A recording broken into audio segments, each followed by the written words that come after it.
Hey, Matt Riddle, the King of Rose. Support WrestleTalk. Do it, bro. Support WrestleTalk! Donate on Patreon. Well, that was some good S-word, and was Jon Moxley right about WWE? I am Luke Owen, this is Chopper Pete Quinnell, and welcome to the Saturday edition of the WrestleRamble, where, as you might have guessed, we're probably going to be talking, we are going to be talking about that Jon Moxley interview he did on Talk is Jericho, where he very openly talked about his leaving WWE, his decision to leave WWE, and his creative frustrations within WWE in sort of like the last 18 months of his time there. I mean, what did you think of the interview from the start? Oh, it was fascinating, wasn't it? Oh, it was amazing because a lot of the things that he said, I think a lot of wrestling fans had thought for a long time, and to hear it come from him, to hear it come from Moxley himself, just kind of confirms everything that wrestling fans were thinking.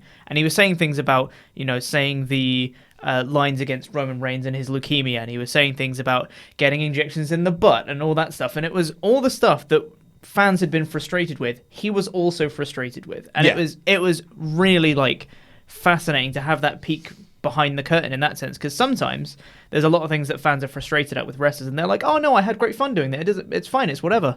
But then there's things like this, when Moxley is really, really frustrated, and he did not hold back. He certainly didn't hold back. It's funny because the start of the podcast is very much a case of he'll be like, look, I really enjoyed I'm not going to, the company gave me a big platform. I got paid very well, as any other, and I enjoyed my time there.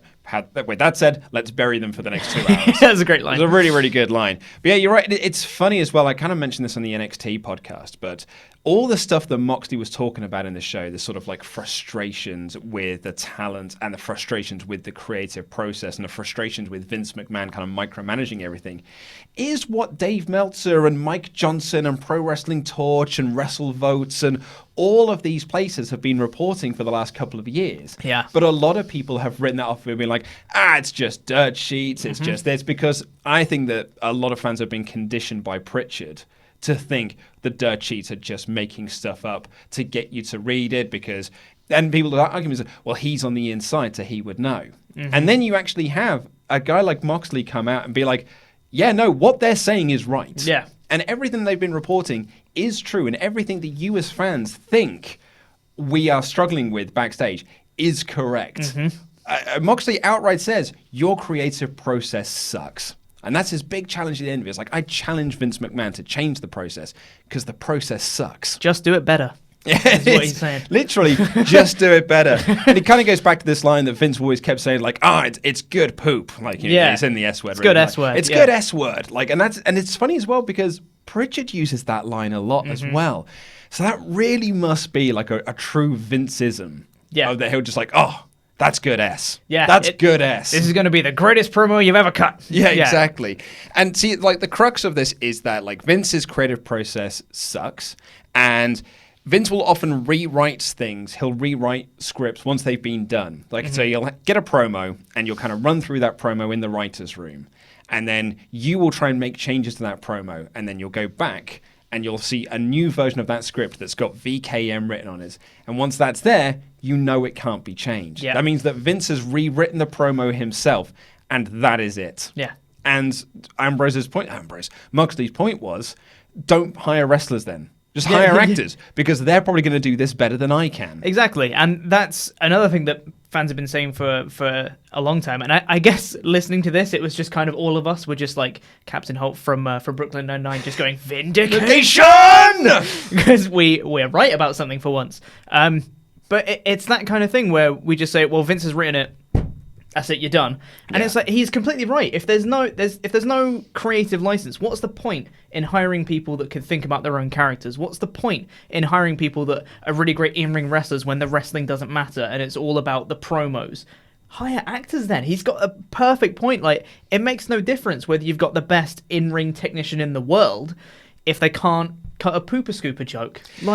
Yeah. I mean, we'll get to the pooper scooper bit in a minute, but he kind of tells various different stories about his frustrations with the creative process. And I found one of them to be very interesting, which was he was talking about when he was babyface, when he was in full-on wacky Dean era. The era of Moxley that I think a lot of people kind of hold against him.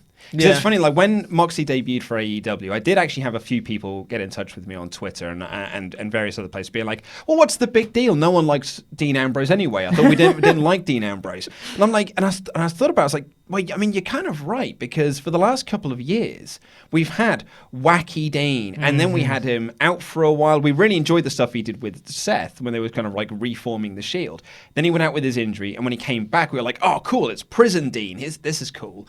And then he had the heel turn, which I still to this day defend. I think the heel turn was a really smart thing to do. Yeah. Because, yeah, it sucked that we had to have that Roman announcement, but all of a sudden it was like, right, and let's get back to the wrestling. We've had our sad little moment now, but like, this is a wrestling show. Let's do the wrestling. And there was some interesting stuff in there of Dean Ambrose incorrectly channeling his rage. He was angry about the Roman situation and taken out on Seth. And you had Seth being like, dude, it's okay, it's fine. But that all just fell off a cliff. Yeah. Like, it all just dissipated and became about him being like, you fans suck. You fans never liked me. You fans smell. I need to get injections. I need to wear a gas mask. And we all were like, this is rubbish. And then randomly, just turned babyface one week. And that was it. Then he was at the door. Because he can. That was it. They just turned him babyface because they had given up on the entire storyline. Yeah. Just said, nah, let's just drop it. Exactly. And so that, I think there's kind of like a lot of ill will towards Ambrose there. I mean, a lot of people kind of like cheering him as a hero because he was leaving. But there's a lot of that like 2-year period where we're like, oh, I'm sick of Wacky Dean. And then he became heel Wacky Dean and was really, really sick of it. But one of the stories he tells from that Wacky Dean period is where he got to TV and he was giving this promo about what he had done that day.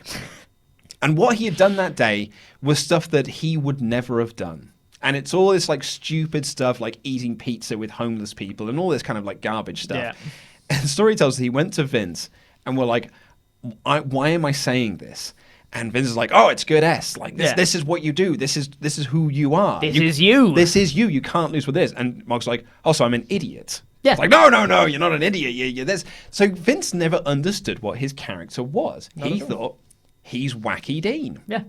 And that's it. And once again, another thing that we've been saying for a long time is Vince is out of touch. Vince doesn't understand the characters that he's got. And it's another case where we're just like, see? This is it. This is what we're talking about. That's exactly it. Yeah. And Mox says that he's got this, Vince has a Jedi mind trick. Yeah. This was fascinating. I found this to be so interesting. Yeah. Like, you'll go like storming into Vince's office being like, this is crap. But he has a way of, at the end of it, you're like, maybe it's not as bad as I think. And you kind of walk out and then you do it and you're like, oh no, it was as bad as I thought. It was terrible. I was right. Yeah. You should always really trust your gut instinct. But Vince McMahon has magical powers that override gut instincts, apparently. So, yeah. And so we kind of got a bit of a breakdown of the podcast, like beat by beat, which we're not going to go through beat by beat, but we'll sort of talk about like the big overarching aspects of this. And he talks about that promo there, but the other one was this.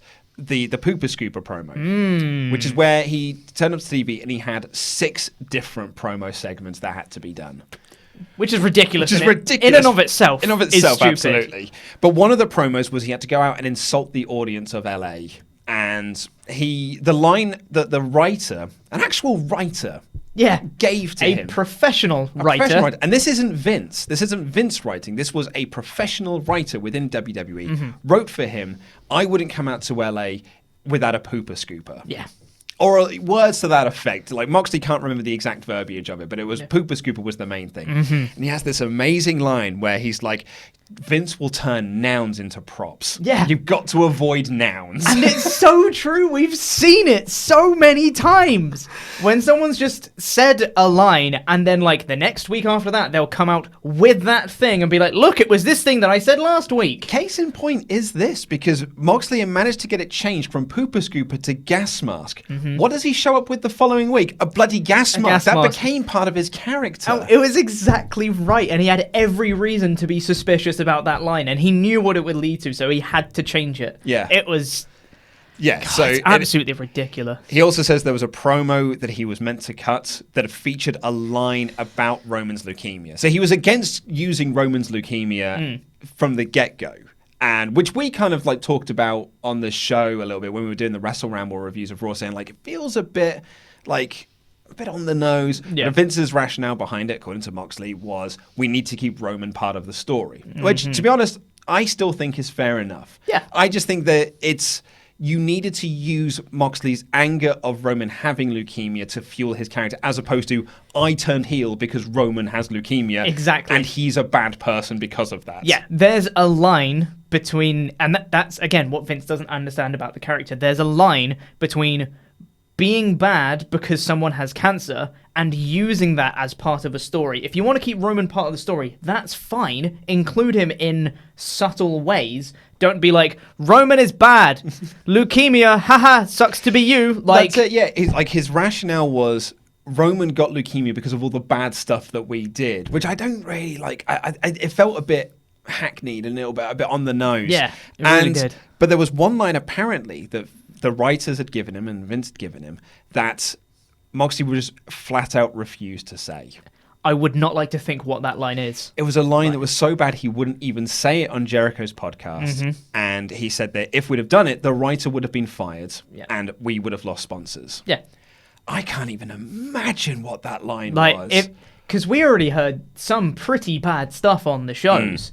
If it was worse than that, that's got to be horrible. Yeah. That's got to be like wishing death upon someone or something to that effect, because that's got to be like really, really bad. And bearing in mind as well, one of like WWE's key partnerships is with Susan G. Komen. Exactly. Like, so don't have these sorts of lines on your wrestling you can't show. do that. But he said that it's funny as well. I remember when the story came out of Ambrose leaving, it was Pro Wrestling Torch were the first people to report it. Credit to Wade Keller for getting the story out first. Meltzer followed it up by saying, I've heard the same thing, and the key he doesn't like doing hokey S-word. Yeah. And Moxley effectively says that in this interview where he calls it goofy crap. Yeah. It's the exact same wording, the exact same verbiage. So Meltzer was on the money when he had this report. But there's a great quote here from from Moxley in this interview where he says, talking about like how he went to Vince's office to complain about a promo that he'd been given. And he just sort of had to wait outside Vince's office because apparently this is like a weekly thing. You go to Vince's office, you have to wait outside because he's got meetings with 20 other people. And he's no doubt other wrestlers complaining about their promos. Oh, yeah, quite. And he said, and this is the quote, leaning on a road case and feeling exhaustion. Actual physical and emotional exhaustion. Not so much because of that day, but because of 6 years of this. 6 years of having to go to this man's office, this old man, and trying to explain to him why wearing a surgical mask is a stupid idea, why carrying a little red wagon to the ring is a stupid idea. I was done. That is... You feel terrible for Moxley. Coming out at the end of this podcast, you feel awful for Moxley and all the things that he's had to go through for that, because I personally can't relate to... Well, I can relate somewhat because I've been burnt out by various things before. Not to the extent where I've done them for 6 years, though, and had to go every single week to do the same thing time and time again. It must be horrible for him. For someone who has such a passion for this industry, someone who has such a huge amount of inspiration, and someone who's so creative as he is, to have that completely just cut off and be like, no, you're doing this. Yeah. It's got to be horrible for him. I mean, you, as you say, you feel bad for him, and you feel relieved that he's kind of out there. Yeah, because thank he God. says, like, I'm the happiest I've ever been now. You know, I'm at the apex of my career. But he talks about, like, when he was working for WWE, feeling physically sick every single Monday and just lying in bed and staring at the ceiling because you have that pit in your stomach of being like, I don't want to go to work. And I've been in jobs where I've had that, where I've woken up Monday morning. Actually, I mean, on Sunday, I remember it was a previous job I had a few years back where I remember me and my then girlfriend, now wife, were watching something. All of a sudden, all I could think about was going to work on Monday. Yeah. And I just sort of froze up, and I said, I don't want to go. I cannot go to this job tomorrow. Yeah. But I was in an unfortunate position where I could go to that job and be like, I'm off, lads. I've had enough of this. I'm mentally and physically exhausted by this job, and I've got to be out. This poor man was under contract for like X amount of years and had to sort of like just suffer through this. So it kind of sucks, but as I say, like it's almost relief that he's out of exactly. this. At the end, and then he's like, and then you remember at the end, he's like, he's an AEW now. Yay! That's great. And he has this moment where he talks about how WWE stops you being a wrestling fan. Like, it drives out that passion. And he talks about how, like, Cody, when he was in WWE, when he was doing the Stardust gimmick, applying his makeup, would just sit there and have the network on his iPad and would just watch old wrestling. We'd watch an old WCW show, an old 80s NWA show or something like that. And Moxley would go in there and just watch it with him. And the two of them would just talk like they're wrestling fans. Yeah. But he says you counter that to Vince. Vince isn't a wrestling fan anymore. It would seem like, and he said, he's been doing this now for 40 years. So maybe his passion has gone for wrestling. And you kind of get that feeling, particularly with him selling a lot of his shares to get money to launch his football passion project that he's now had for 20 years. Yeah, that's exactly what the phrase I was going to use. The XFL is his passion project. WWE is his thing that he has to do. That's his Monday 9 to 5 that he has to get up for that he doesn't want to do anymore. Yeah. But he's got to do it because he's got such a responsibility in the company. But then you counter that, though. If you think that he's lost his passion and he doesn't really want to do that anymore and he's got his passion project with the XFL, why does he micromanage everything? It turns out, I guess the way it is that Vince wants it done a certain way, and he thinks that he knows best. Yeah. And it's that the Pro Wrestling Torch article that came out a couple of weeks ago from that writer that said, WWE isn't writing for the WWE universe. It's writing for an audience of one, and that one man is Vince McMahon. He's the only person that matters in that company. If he likes it, then everything is fine. But you can't do anything unless it's to his specific requirements. Moxie talks about how, like, they'll do an angle or they'll finish a show and he'll walk backstage and he's like, that was awful, that sucked, but everyone is high-fiving each other. And I can picture Michael Hayes in particular going like, good job, boss, we got it, we nailed that one again, what another good show that we did. Yeah. And it's like Punk said in 2014, he surrounds himself with yes men. Mm-hmm. Surrounds himself with people who just go like, oh, it's the John Laurinaitis. John Laurinaitis, yeah. What a great show, boss. You did an amazing job on that. I love working for this company. Yeah. And that's how WWE is. And this isn't now Meltzer saying it. It's not Mike Johnson saying it. It's not Wade Keller saying it. This is someone who was at the top of WWE, a man who was definitely considered to be one of the top stars of that company, coming out and saying, it is a terrible creative process, and as a wrestler, you have no creative input. Not only on your promos or your storylines, your matches. Yeah. Because they have producers and they have these agents who map out the matches for you and say, go out and do this. Yeah. And again, to his point, I'm not an actor. I'm a wrestler. I'm a creative guy. I want to have my own creative moments in this. Mm-hmm. So no wonder we're watching Raw and SmackDown and watching these template matches that are just the same thing on repeat. WWE, watching Raw and SmackDown matches, occasionally you'll get a match that's like a Ricochet versus Cesaro, where it's like, oh my God, this is completely different. Or you'll get something that's like, whoa, where did this come from? Every other match, it's like Scooby-Doo. It's plant pot, picture frame, just running past it. See, the thing is, the thing that makes those matches so special, Ricochet and Cesaro and things like that, is because every other match is the same. So when we get something that's even slightly different, we're like, oh my God, best thing ever! Best match in WWE history! Like, we go crazy because we're so conditioned to seeing the same match week in and week out, every single match.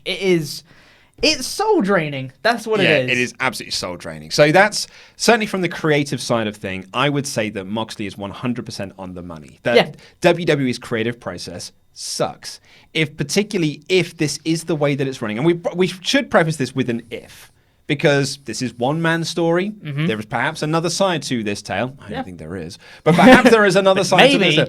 It's most likely that there is. But let's play devil's advocate. Yep. There could be another side to this. Let's Pritchard this one. Let's Pritchard this. Yeah. There's always two sides to a story. So that's the creative side of this. The other side, and I found this story to be very, very interesting as well within the story he was telling. And it's the story about EC3. Oh, God. And it's so funny because I was there kind of recalling all of this EC3 stuff as he was talking about it. Yeah. EC3 called up in 2018. Had no idea what they were doing with him. It was just a panic. We need to do some call-ups. Here's 6 NXT people. Yep. What are we doing with them? I don't know. Just do stuff. don't know what we're doing. Well, put them on TV. They're on their way to WWE. And it took like 6 weeks for them to do actually anything with them. They were just playing the same videos over and over again. And EC3 was a guy who was a mute for a while, and then he was on Alexa Bliss's segment. Yeah. Then he did get into a feud with Ambrose. And he beat Ambrose. He beat Dean Ambrose when Ambrose was still a heel, and he beat him in a couple of minutes. Yep. And it was like his first match on the main roster. I think it was his first match on the main roster. And it was this big thing. It's like, whoa, EC3 just beat Dean Ambrose, a former WWE champion. Maybe we're going to get some momentum going for EC3 here. Problem is that WWE had announced that Moxley was leaving. Yeah. They did put out that unprecedented press release to say Dean Ambrose is leaving WWE when his contract expires. So, Dean Ambrose and EC3 then have to do this match on the house show loop. As you would do, because you're building a feud around them. Yeah. And Dean is still working heel, EC3 is working babyface, and Moxley says, I was doing everything I could to get the crowd to boo me. But I was a hero, because I'm leaving WWE, so I'm escaping this place, and I'm cheered as the biggest babyface on the show. So you're a company, right? You get these house show reports back. What do you think when you get that report back? What, the Moxley as a babyface and EC3 can't get cheered? That one. What do you do with that?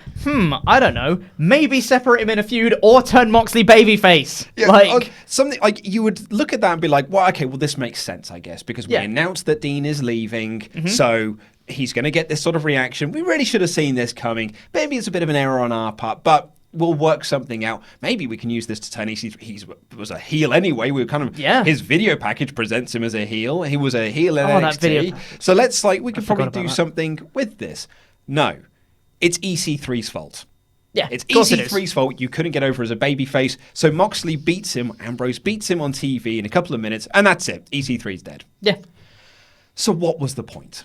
What was the point in all of this? What was the point in bringing EC3 up if you had no plan A? What was the point if you're going to give him this big win and then just look at the house show circuit and be like, it can't work, let's pin him the following week and give up on him?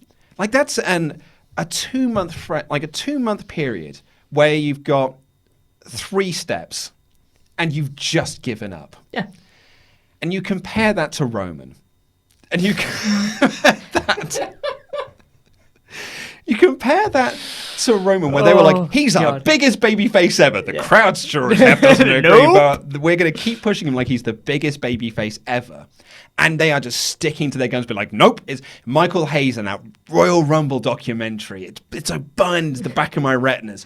When he was booed unmercifully at the 2014 Royal Rumble. Where was it? 24? No, it wasn't 2014 Royal Rumble. 2015 Royal Rumble. Thank you. And they walk backstage, and you've got Michael Hayes sitting there with his little hat on, and he's just like, you can't book for one city.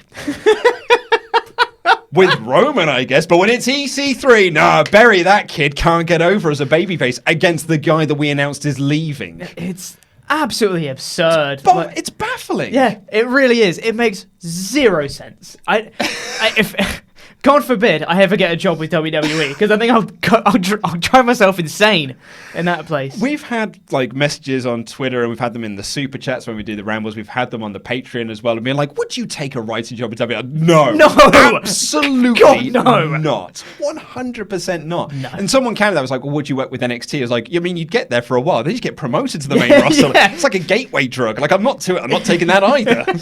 You got to do a really mediocre job in NXT. Not too bad that you get fired, not too good that you get promoted to the main roster, because you can't be having that. Poor old Ryan Ward, he probably had a whale of a time in NXT. Look at it now, he's probably 8 in life. Oh, God. So it was a fascinating interview. I would say amazing. It's the most interesting podcast since Punk's. Yeah, absolutely. Since the Punk Cabana podcast. Mm-hmm. This was a fascinating look inside the inner workings of WWE and kind of like the crazy nonsense that we hear. And it is, as you said, it's vindication for wrestling fans that we were like, oh, cool. So we're not just being whiny, complaining millennials as bloody WWE like to think that we are.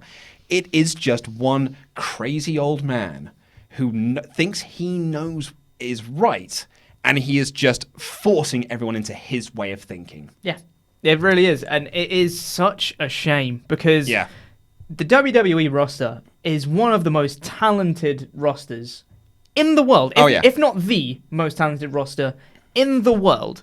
And they've turned them into basic templates of nothingness. They have sapped all the creativity and all the talent from these people and just made them WWE clones. Yeah. It's awful. So, the question is Moxley right about WWE? Yeah. Yeah, I mean... That's my sum up to this. Yeah, he's right. yeah, to be honest, in fairness, I think the ratings would show that as well. Yeah. Ratings took a massive hit for Raw this week.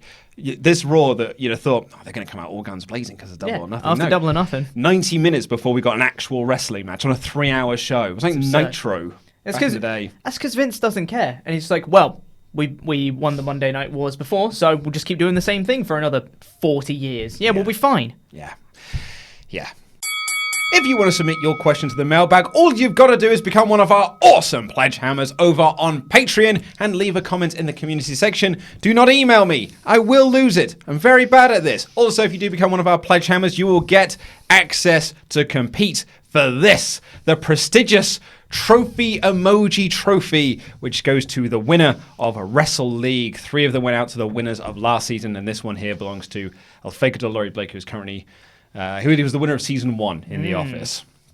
Curse you. Sorry, he's not winning now. No, Ollie. not anymore. Ollie's in front for now. Bottom of the class, this guy right here.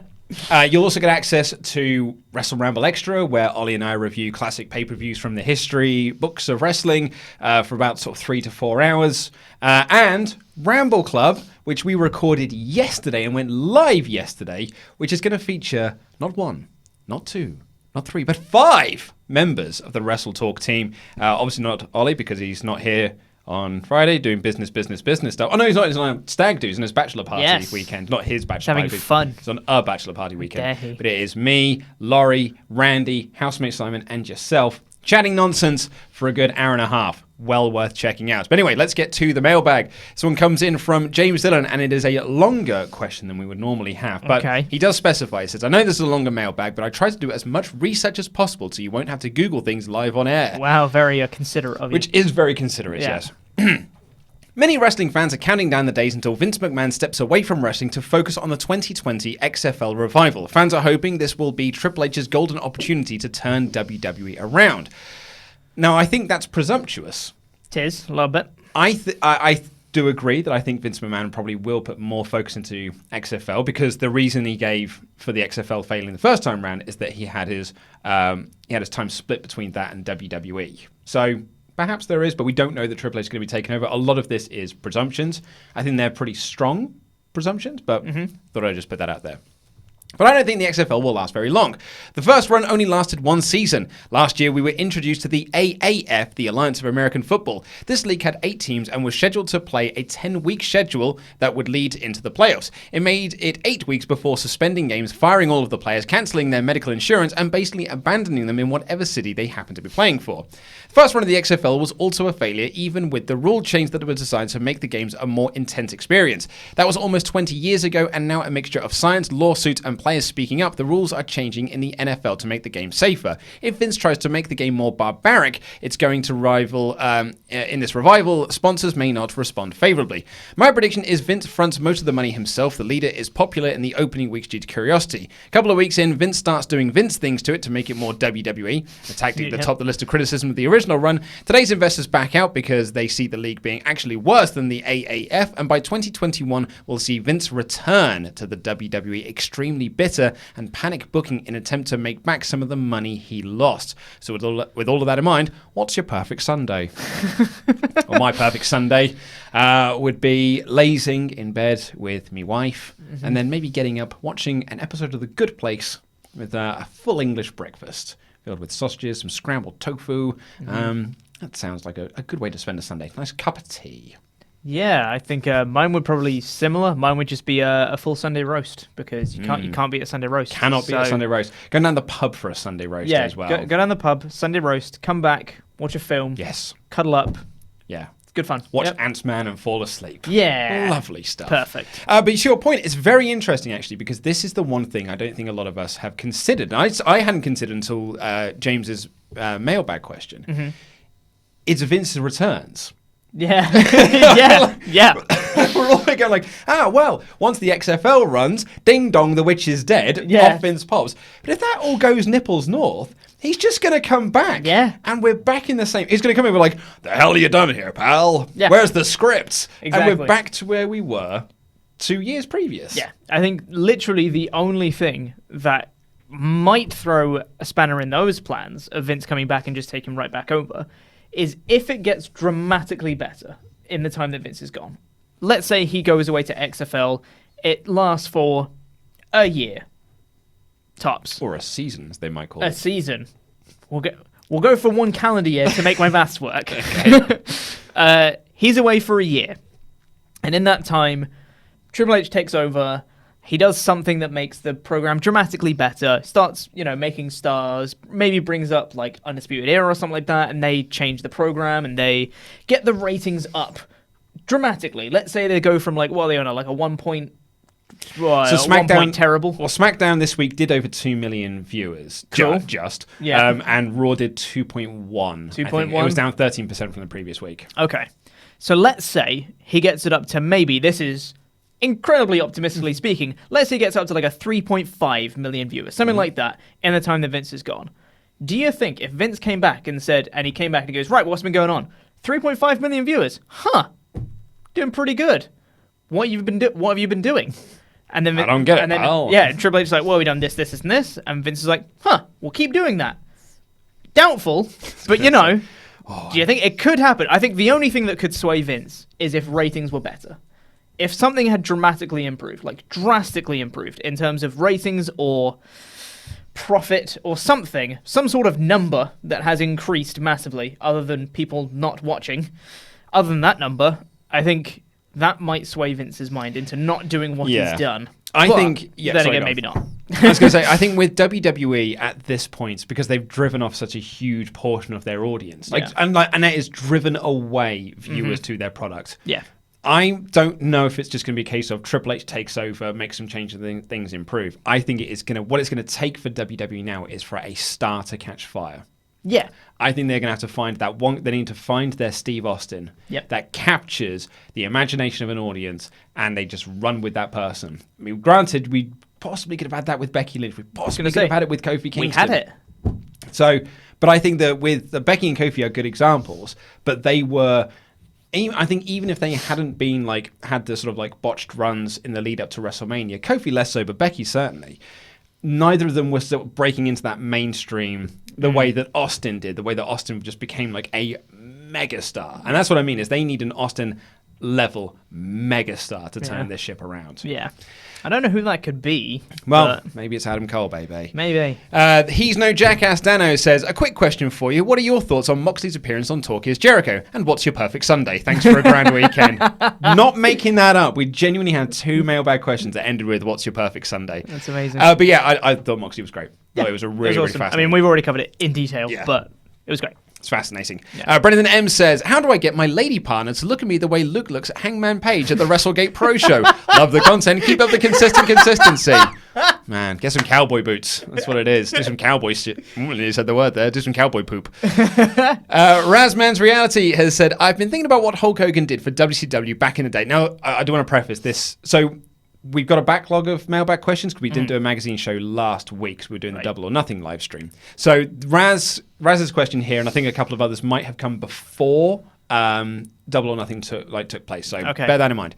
I've been thinking about what Hulk Hogan did for WCW back in the day for bringing in casual fans. Does AEW have someone out there can do this for them either Saturday or when their TV starts? There might be an obvious candidate for this that I'm not thinking, but the only person I could think of would be CM Punk, but he's been gone for so many years now. In the mainstream, would those fans really care to see him? Jon Moxley, I don't think, is big enough to be that guy in their eyes. What do you guys think? So I would say with AEW is... they are not looking to find someone who can come in and be that star like WCW did with Hogan.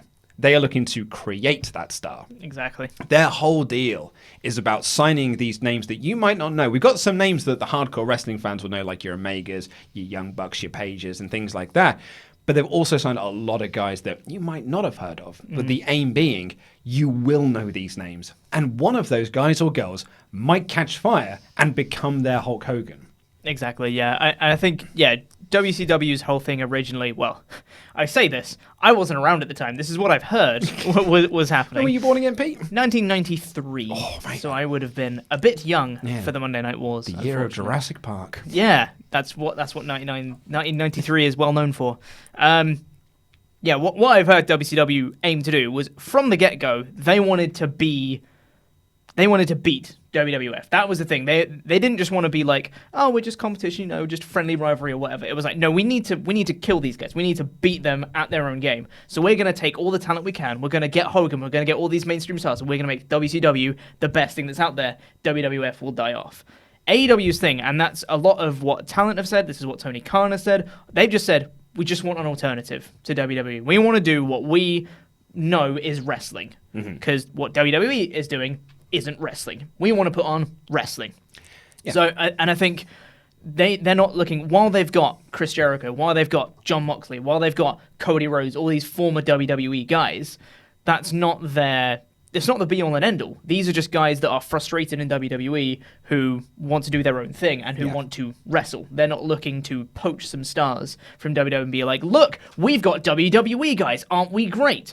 Sure, it's nice to have one or two or three to, get their name out to some people who might help discover the brand, but the idea behind it is to put on some good wrestling shows, not to kill WWE off. Well, that's exactly it. And I think they would like it if WWE were to stay in business because that's competition. Competition drives people to be the best version of themselves. Exactly, yeah. And in reality, the only person that AEW could get that would be like that Hogan level guy is Cena. Yeah, that's literally it. And it's not like John Cena is going to go to AEW. Not to AEW, confirmed.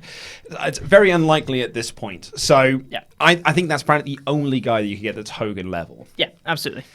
Derek Jones asks, Kofi Kingston will, with each win, will become more and more confident, especially by beating Brock Lesnar. Over time, he will slowly turn heel as he becomes obsessed with being the greatest WWE champion possible, claiming the New Day is holding him back, trying to brutalize his opponents on the show to show his superiority. Thought? No. Nope. No, thank you. I do not want to see heel Kofi Kingston as WWE champion. I do not want to see the New Day break up.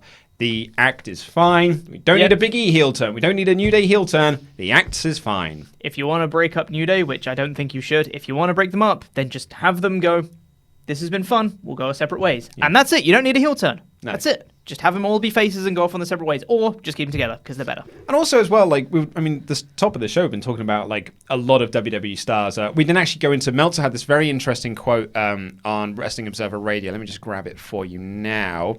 Not Googling live on air. It was in my script. There's way more wrestlers that you are not aware of. He was talking about the amount of people who are looking for alternatives because they're also creatively frustrated the same way that Moxley was.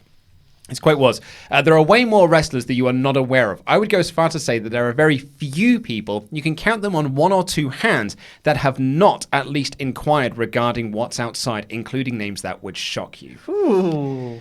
So that is, and so I'm thinking there with that question, do you know who's happy at the moment? Probably New Day. Do you know what's not going to make them happy? Splitting them up and having them work against each other. Yeah, which is exactly the kind of thing that WWE would do.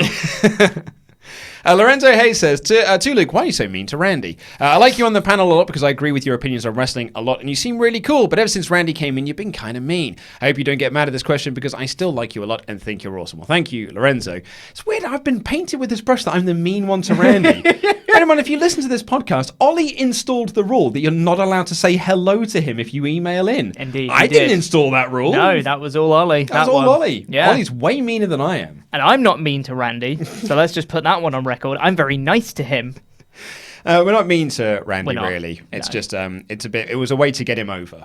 It was a meme, and it's worked. Is what it was. It was a meme. Yeah. Dwayne Cooley says, hello, WrestleTalk and SWAF Nation. Ollie and Luke, if there was a decision to arise in the fall, which option would you choose? Option 1, still watch WWE and put out the same content and cover AEW along with it, or option 2, only cover AEW and independent shows such as New Japan, Ring of Honor, and others. No watching WWE except maybe NXT because that's still good, and come up with other content to release on WrestleTalk. If option 2 is chosen, would it be easy to break away from WWE Vortex and not be conditioned to watch WWE program every week? I'll be honest with you, I didn't watch SmackDown this week and it was the easiest thing in the world. Genuinely was. I woke up, didn't even think, better watch SmackDown. Yeah. Didn't even think, probably better read what happened on SmackDown. Yeah. or watch the clips. I woke up and was like, nah, I'm not watching it. Yeah. And because I didn't have to. And it was terrific. Yeah. I mean, so if we had our own way, I think we would probably pick option 2 and just cover AEW, cover independent shows, and we'd be happy as Larry. Problem is, we do need to make some sort of money. Well, no, and it's not just that sort of it, because you are right. Like, but the thing with AEW and covering New Japan and Ring of Honor is what you're doing with that is you're shutting out those people that do like WWE Exactly. and do watch WWE regularly and want to hear our thoughts on the WWE product. And there are people out there who are diehard WWE fans. Absolutely. And so you can't just sever that audience, which I would argue is 75% of our audience. You can't just sever them off and ignore what they want from this channel. So we're going to have to still cover WWE, even if we don't like it, which often I don't. Yeah. We're still going to have to cover it because that is our bread and butter, and Exactly. that's what the majority of our audience wants to see. It's what the channel is built off. Exactly. That's what the fan base is. And you can see that when we do our live streams, WWE ones did very, very well. The NXT one did very, very well. We did New Japan Ring of Honor. No one watched it. Yeah. The number is embarrassing compared to what WrestleMania and TakeOver did. Absolutely embarrassing. And that was their biggest show in the West. Like ever. Yeah. Right. And the whole chat was just filled with people talking about the Hall of Fame. Yeah. So even in the chat, for a show for New Japan and Ring of Honor, people were still talking about WWE and just letting us know what was happening at the Hall of Fame. It's crazy. So I think when we're in this bubble and we're on like the internet fans, and of course the people that will message in and the people that will email in, generally they're going to be the more hardcore fans, and generally they're going to know about the independent scene, they're going to know about New Japan and AEW and stuff like that. Just yesterday, I went with my friend to CrossFit. I tried CrossFit for the first time yesterday. Brag. It was, my legs are feeling it. And she had only kind of recently got back into WWE, and then she kind of fell off a bit. And then she was talking to me yesterday about it, and she is super back into WWE again. And she was just like, oh yeah, I heard about AEW, heard about Double or Nothing, but like, I haven't watched it or anything. But then she's like, oh, I'm such a massive fan of Braun Strowman and all that stuff. All this WWE stuff. And then it's moments like those when you realize it's just like, wow, I really am like a small percentage of wrestling fans where I know about like all of wrestling. Yeah. You need to focus on that WWE. We met a really nice section. guy. Yeah, I mean, you're absolutely right. I mean, we met a really nice guy at the Prince Charles show we did when we did Ready to Rumble, who said, "Why don't you cover more British wrestling?" I was like, "Well, we'd love to." Yeah. Like, and that's kind of part of the WrestleGate Pro thing that we're trying to do, and like support independent wrestling. It's like we want to be able to do more of that. Problem is, if we just completely changed our business model and focused solely on that, ratings for our show would absolutely plummet. Yeah, they would. Because it appeals to a much, much smaller audience than WWE. And we talk about how WWE's ratings are falling. It's still 2 million viewers. Yeah, yeah. It's still the most watched wrestling on the planet. Yeah, So absolutely. you are going to have to cater for that, even if we don't like it. So to answer your question, Dwayne, we'll still be covering WWE. Oh, yeah. But what I would say about AEW, to put them over a little bit more, one of the things that thrilled me about our Double or Nothing live stream, that got the same level of numbers that WrestleMania did. Fantastic. Same level of engagement. So that says to us, when we're watching it, so when we do AEW videos, they do similar numbers to WWE ones. That is a company that when they launch on TV in October, we will want to do weekly, particularly as well because SmackDown's moved to Friday and I'm not coming on a Saturday. Exactly. Owen asks, who do you think had the most successful push on the main roster from where they were in NXT to where they are now? If they were top in NXT and were top now in the same position. I think Elias, he pretty much had, as a nothing guy, is now one of Raw and SmackDown's frequently used stars. Hang on, so if they were at NXT to where they are now, if they were on top in NXT and on top in Raw, they're in the same position. I see what you're saying. Someone who's improved the most. Yeah, Elias is definitely that. Lacey Evans is another one. I'd say Alexa Bliss. Yeah, Alexa Bliss is a great shout. Yeah, like she went from an undercard women's talent or a manager with Blake and Murphy, and then pretty much straight away she was SmackDown Women's Champion in like a month. Yeah, pretty much. Being hot and blonde, it certainly helps. Uh-huh. Alex Kirkman says, so listen to this and bear with me. Okay. Here we go. It's one of those questions. Yeah. In a few months, when the 24/7 belt is a bit more established, give it to someone strong, for example, Braun Strowman. Then, and let's just imagine he signed a deal where he's on TV every week. Brock Lesnar cashes in Money in the Bank and wins the 24/7 belt. So then many every people week, say this. Then every week you can have a different kind of matches week by week. Everyone tries to beat him. There would be an interest in the belt, and people could use the belt different methods to try and win. It would be like the John Cena Open Challenge and a mini Taker-esque streak as one by one wrestlers try to take it from him. It'll last a few months until he loses to someone strong with interference or in order to start a feud. Thoughts? I'll stand by for the backlash. I think people are putting far too much stock into the 24/7 title. It is a joke belt. It's a nothing belt. It is a nothing belt. It was something for the lower mid-carders to do because WWE just didn't know what to do with them. So it is only for if you are at a certain level, if you are at a Finn Balor style level, you are not within an arse's roar of that 24/7 belt because it is way, way below your station. You've only got to look at when they had Drew McIntyre, Elias, and Shane McMahon in the ring. Who's the one who pinned him? Elias, the lowest person on that pecking order that's in the ring. Drew didn't want the belt. Shane didn't want the belt. They gave it to Elias because it's a joke belt. And then later on in the night, Roman could have won it, but then he said, no, I want R-Truth to win I do not want to have that belt. Truth, you take it. I do not want to lower myself to the level of this belt. So, yeah, let's just put a pin in this. The 24/7 title is a joke. Yeah. It is just there to be a punchline.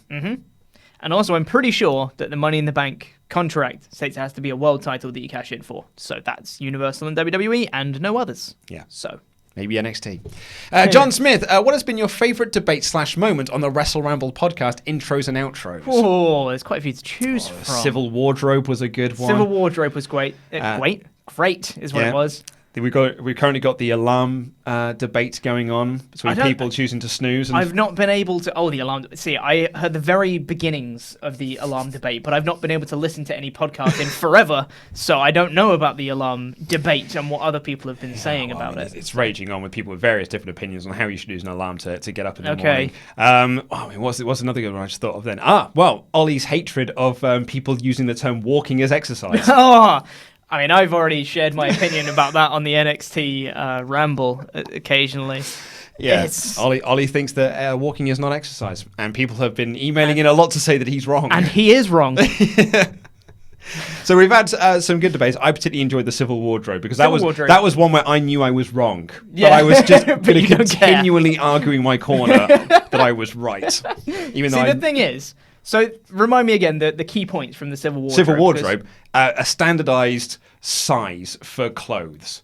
So I don't have to go in and be like, a 32 in this shop is not a 32 in this shop, or a 32 in this jean in this same shop is different to a 32 in short in the same shop. Yeah. Like, that is demonstrably stupid.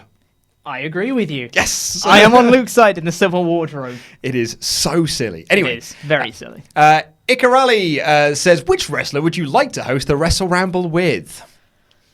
Wrestler would I like to host the WrestleRamble with? David Starr would be fun. David Starr would be very fun. David Starr would be great. Zack Sabre Jr.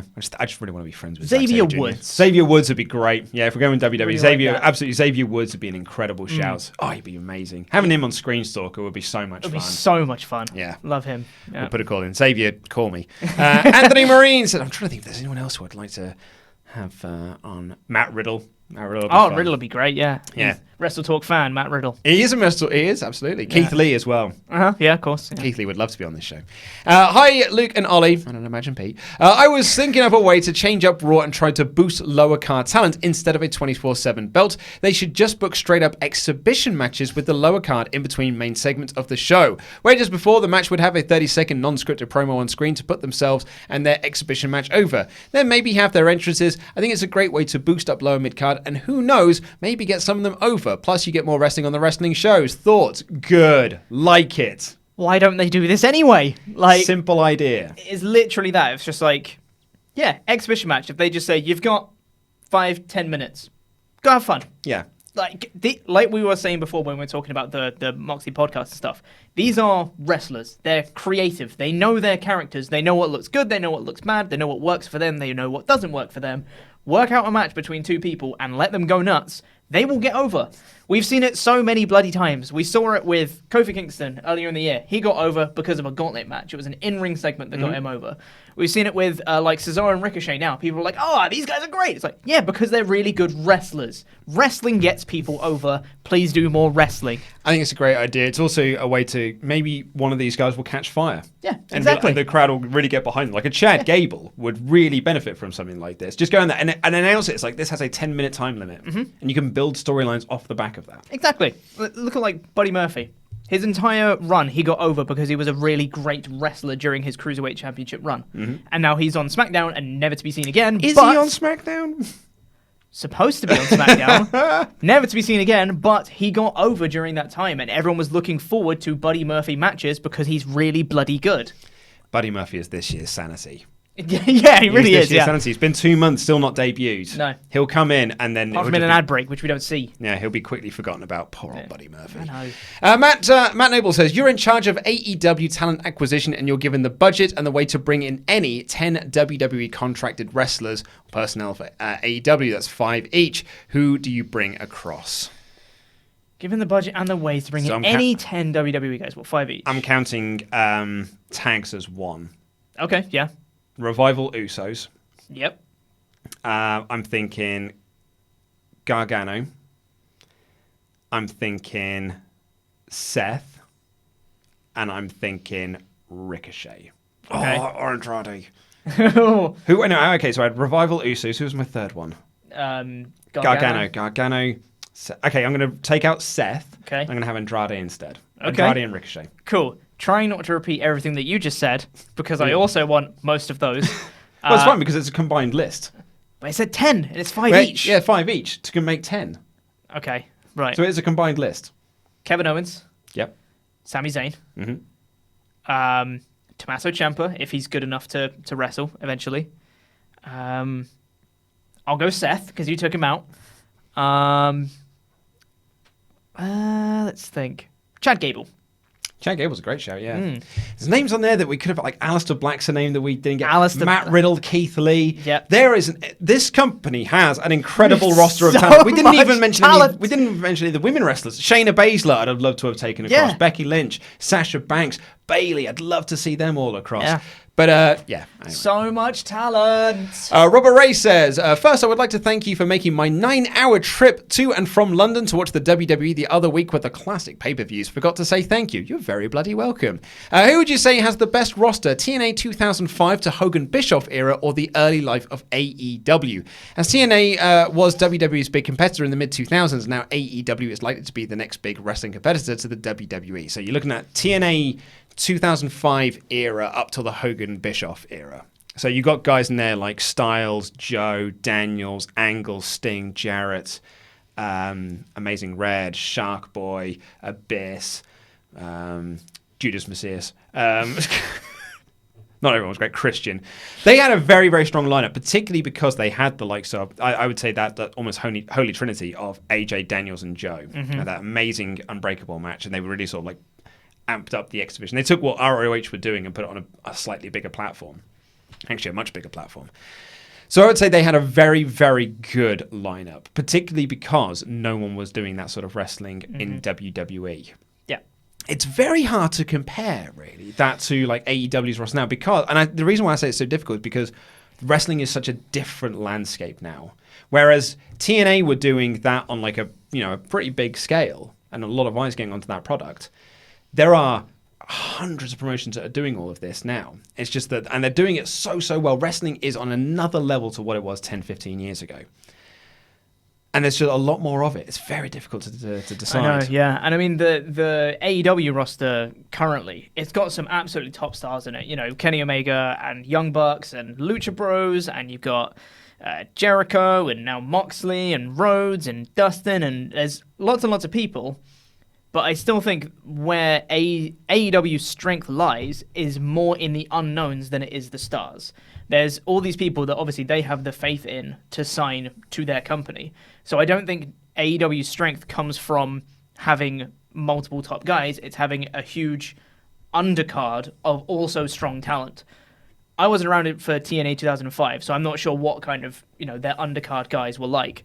But I would say probably that AEW's current one is stronger throughout rather than being so top heavy, if that makes sense. And to your point, and I'm going to agree with you, I'm going to pick AEW in this because, as I said, like wrestling is on another level to what it was 10, 15 years ago. And AEW was at the top of that game with the talent that they've got. So I think it's going to be a very, very strong roster. Ryan Zovko says, my question is, what are the best wrestling promotions that put their matches to watch online for free? I want to branch out just watching WWE's the WWE wrestling bubble, but as I've just graduated from college and therefore balling on a budget, I'd appreciate the guidance. Love and appreciate all the content you guys put out. It makes my time grinding out to become a Rocket League coach that much more enjoyable. I haven't told you how much I hate Rocket League. What a save from that advert. Why do you hate Rocket League? It's just a boring game. And I know people get really narky at me when I say this and like when I mention this on videos and stuff, but like it doesn't require that much skill. Like it's very much based on luck. Yeah, I mean, there's probably some skill in it, but I can think of other more skillful games off the top of my head. Tiddlywinks being one of them. I am not a fan of the old Rocket League. Not to downplay your ability, your wants to be a Rocket League coach. No, best of luck to you. But the question about best wrestling promotions that put their matches out for free is difficult because I don't know if there are like that many that are putting full matches online for free. OTT will like put some stuff out.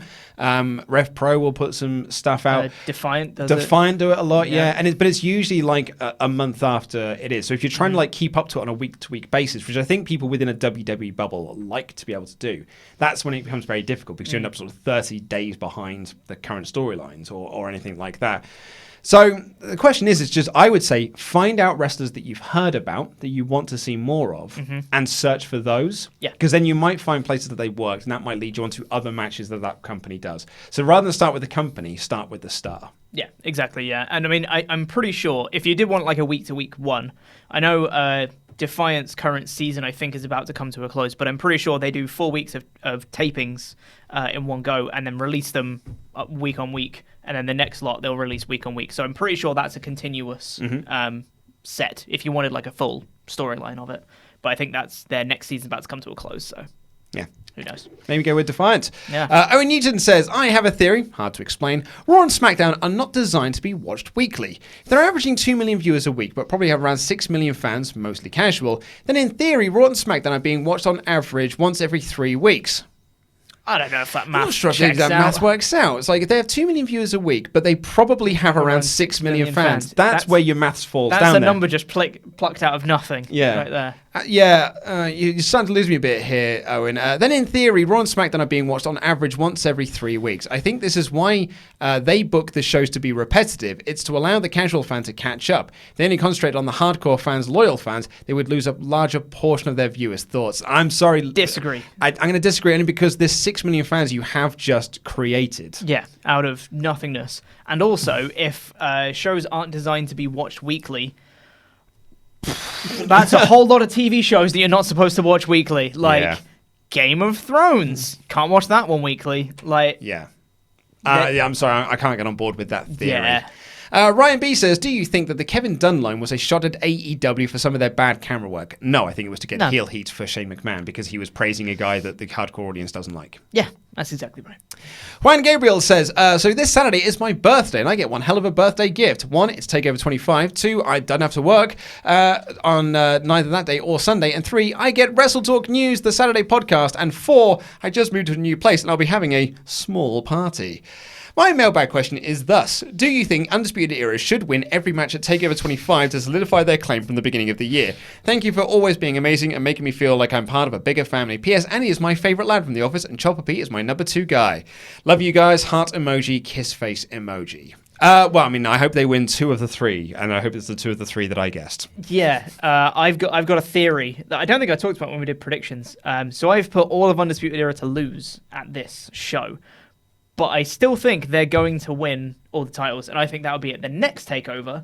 They'll find their ways, they'll worm their ways into title matches and stuff. When they're actually competing for all of the titles, that's when they'll win. Because currently, Strong isn't vying for a title, so I think they need to have all of them vying for titles in the same night. That's when they'll do it, and they get all the titles in one night. Interesting. I'm still hoping that my predictions are right because I need the points. Cole Gargano 3. That's where Cole wins.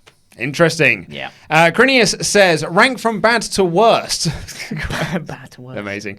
And he's talking about stable names. Dogs of War, the Welcoming Committee, Baron Corbin's Midcard of Evil, the Omni Shane and his lackeys. Or maybe they just mean like the actual stables. Factions themselves. Yeah. So Dogs of War was Drew McIntyre, Braun Strowman, and Dolph Ziggler. Yep. The Welcoming Committee was Charlotte. No, she wasn't. She was on the Good Guys. Natalia, Carmella. And Tamina and Lana. Oh, was it 4 of them? I think it was 4 of them. Right. Baron Corbin's Midcard of Evil, which We know. was Baron, Drew, and Bobby Splashley, and the Omni Shane, which is currently Shane, Drew, and Elias. Poor old Drew. True. We've got 4 groups here, and he's a Even. part of bloody all of them, and he's not the leader in any of them. What a terrible run that he's had.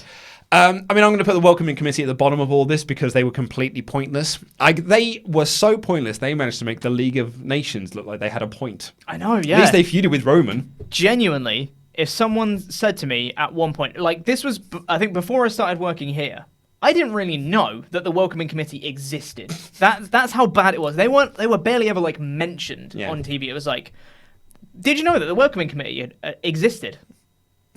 Say what now? That was basically at a time. It was when I first started doing SmackDown reviews, and like my biggest criticism was like they've got one women's segment, and it's all the women are in this segment. That's where SmackDown women standing in a row come from, because all their segments were just all of them standing in a row talking about what 6-woman tag they're going to have this week and what 6-woman tag they're going to have at the pay-per-view. Every one of them were all involved in the same storyline. It was actually hilariously rubbish. It is awful. So I'm going to put the Welcoming Committee at the bottom. Omni Shane next, only because they've only just started. Agreed. So let's see how long that lasts. And then I'm going to say Baron Corbin's Midcard of Evil, and I'm going to say the Dogs of War are the best of a bad lot, because at least they had a point. Yeah, we have exactly the same list. Although it did ruin Braun somewhat. Yes, it did. This is our last question. It comes from Luke, who says, hey guys, I'm responding to a response to my original question from last week. So we had an email, or a message rather, for the mailbag a couple of weeks ago, maybe about a month ago now, about talking about trying to vote Vince McMahon out of a position of power on the board of directors. And we had someone email in on the podcast to kind of give sort of a business background as to why that can't happen in sort of sponsorship. Business. Are you buying any of this? Yes. Hooray! Right. And so this is going to be very much business. Cool. I'm responding to a response to my original question from last week regarding pushing Vince out of unloading shares. I'm actually a business major, an accounting major, so I know it won't happen and it won't make WWE worse off. Okay, I know it won't happen, and it would make WWE worse off because sponsors would leave and the company would lose money. My thought was the board pushing this idea that if Vince didn't step down as lead creative, that they would offload their shares.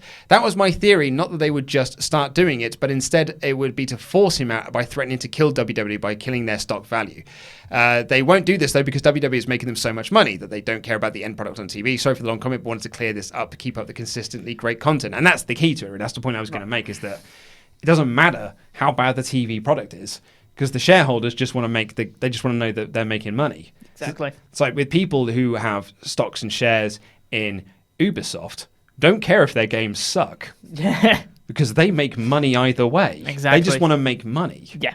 And Anthem was a big pile of pants. Doesn't matter. The people who are running the company make all the money. Or running the company make all the money, and all their shareholders make all the money. So actually, everything's A-okay. It doesn't matter that the gamers had a terrible time playing their rubbish game. They got money. Yep. Yay! I wouldn't say that's a sustainable business model, but No. For the short term, it's good. But WWE have made, for everything that could be said about the Saudi Arabia deal, and boy howdy, is there a lot to be said about it. Ooh, there's a lot. Oh, there's a lot to be said about it.